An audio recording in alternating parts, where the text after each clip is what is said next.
Hello guys, Ashwini kitchen मध्ये तुमच्या सर्वांचं स्वागत आहे। आज मी बनवणार आहे कोथिंबीर वड्या। त्यासाठी घेतलेली मी आहे एक कोथिंबीर आणि त्याला मी स्वच्छ साफ करून कटिंग करून घेणार आहे। तर इथे आपण घेणार आहोत बारीक कटिंग करून कोथिंबीर। कोथिंबीर कटिंग करून झालेली आहे, तिला आता आपण स्वच्छ धुवून घेऊया। 2 ते 3 पाण्यामध्ये हिला आपण स्वच्छ साफ करून धुवून घेऊयात। धुवून झालेले आहे। त्यामध्ये आपण 2 वाटी चण्याचं पीठ टाकणार आहोत, पाव वाटी तांदळाचं पीठ, हळद। त्यानंतर आपण मिक्सरच्या भांड्यामध्ये मिरच्या, जिरे, लसूण वाटण करून घेऊया। नंतर गॅस चालू करून एका पातेल्यामध्ये आपण पाणी गरम करायला ठेवूया। गरम होत आहे तोपर्यंत आपण हे मिश्रण आहे वाटण केलेले त्यामध्ये टाकून हे मिश्रण एकत्रित करून पाणी न घालता हे मिश्रण आपल्याला एकजीव करून घ्यायचं आहे। थोडं थोडं हळूहळू करून ह्याला एकत्रित करून असं आपण घेणार आहोत, कारण की कोथिंबीरला पाणी सुटलेलं असतं आणि त्याच पाण्यामध्ये आपल्याला हे मिश्रण एकत्रित करून घ्यायचं आहे। जोपर्यंत हे मिश्रण एकत्रित होत नाहीये तोपर्यंत आपल्याला हळूहळू ते एकत्रित करून घ्यायचं आहे, कारण की आपण इथे पाणी न घालता हे मिश्रण एकत्रित करणार आहोत। इथे आपलं मिश्रण एकत्रित झालेलं आहे।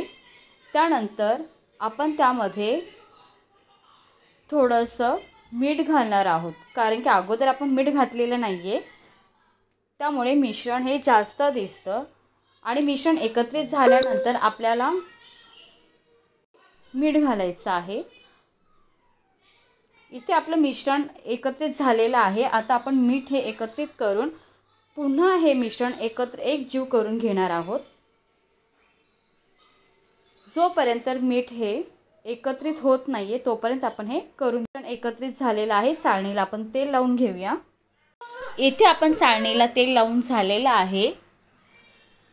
त्यानंतर आपण त्यामध्ये सफेद तीळ टाकून घेऊया। इथे आपण सफेद तीळ टाकून घेतलेले आहे। त्यानंतर एकत्रित केलेलं मिश्रण जे आहे ते आपण चाळणीमध्ये टाकून घेऊया। इथे चाळणीमध्ये टाकून घेतलेलं मिश्रण आपण व्यवस्थित लावून घेऊया। पुन्हा त्याच्यावरती सफेद तीळ टाकून आपण चाळण ही वाफेवरती ठेवून देऊया। त्यासाठी आपण झाकण ठेवूया। 10 ते 15 मिनिटांमध्ये आपलं बॅटर शिजून झालेले आहे, ते आपण चेक करून घेऊया। आपलं बॅटर एकदम व्यवस्थितपणे शिजलेलं आहे, ते आपण साईडला करून घेऊया, थंड होण्यासाठी ठेवूया। आपलं बॅटर हे थंड झालेलं आहे, त्याला आपण कट करून घेऊया। आपल्या आवडीनुसार कटिंग करून घेऊया। मी इथे स्क्वेअरमध्ये कट करते आहे, त्याच्या बारीक बारीक वड्या अशा काढून। गाइस, माझे व्हिडिओ जर तुम्हाला आवडला असेल तर नक्की चॅनलला सबस्क्राईब करा, लाईक करा, शेअर करा आणि बेल आयकॉनला प्रेस करा, जेणेकरून मी जे नवीन व्हिडिओ अपलोड करेल ते तुमच्यापर्यंत पोहोचतील। धन्यवाद। तर गाइस, इथे आपल्या वड्या कटिंग करून झालेल्या आहेत। तुम्ही पाहू शकता आपल्या वड्या एकदम व्यवस्थित निघत आहेत। त्या आपण आता फ्राय करून घेऊया। तर त्यासाठी मी पॅनमध्ये तेल गरम करण्यासाठी ठेवलेलं आहे। इथे आपलं तेल गरम झालेले आहे, त्यामध्ये आपण एक एक असं करून वडी सोडून घेऊया।